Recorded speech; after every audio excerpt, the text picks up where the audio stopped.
Keren! Anies Baswedan beberkan gagasan cerdasnya dalam acara 100 Ekonom Indonesia.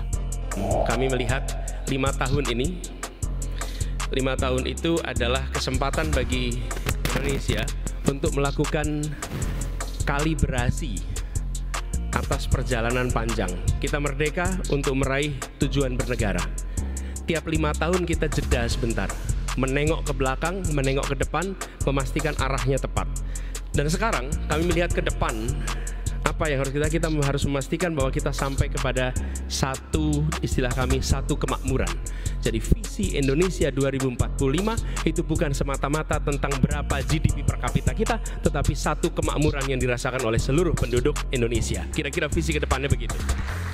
Nah, dalam menjalankan itu, sekalian, mengapa ini penting? Karena kalau kita bicara kenyataan, sekalian, tanpa kita membereskan satu kemakmuran, ketimpangan yang ada ini akan problematik. Ini kenyataan yang sekarang kita hadapi hari ini. Karena itu menurut kami membereskan soal ketimpangan adalah persoalan urgen yang harus diselesaikan hari ini. Itulah sebabnya gagasan kita satu kemakmuran. Karena satu kemakmuran ini hari nyata sekali. Nah, lalu kita lihat apa yang sudah terjadi beberapa waktu terakhir ini.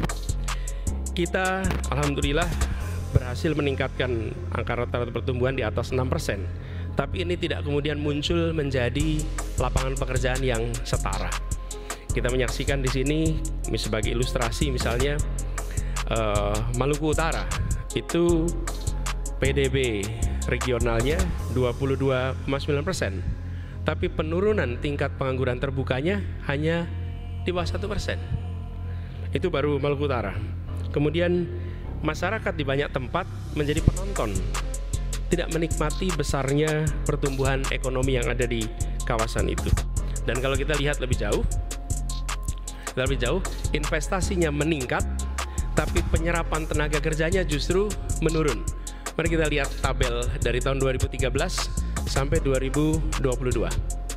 Kalau kita perhatikan di sini, investasi meningkat 2013 dari 399 triliun meningkat menjadi 1.200 tahun 2022.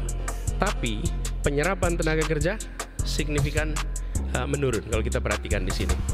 Begitu juga dengan ketika kita melihat kawasan kontribusi sektor untuk tenaga kerja. Sektor pertanian, manufaktur itu menyerap 44% tenaga kerja dan ini menurun. Sementara pertambangan yang hanya menyerap 1%, justru investasinya meningkat di situ. We need to change. Ini harus berubah. Justru kita harus mendorong sektor-sektor yang menyerap tenaga kerja untuk mengalami peningkatan. Jadi sekalian, untuk kedepannya kami melihat kita perlu meraih Indonesia adil makmur untuk semua. Kira-kira visinya itu. Fokusnya ada 4 unsur: manusianya, ruang hidupnya, interaksinya, institusinya.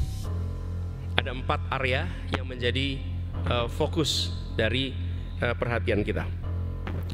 Nah, untuk kualitas manusia, kita menginginkan agar keterdidikan dan kondisi kesehatan berkualitas untuk semua.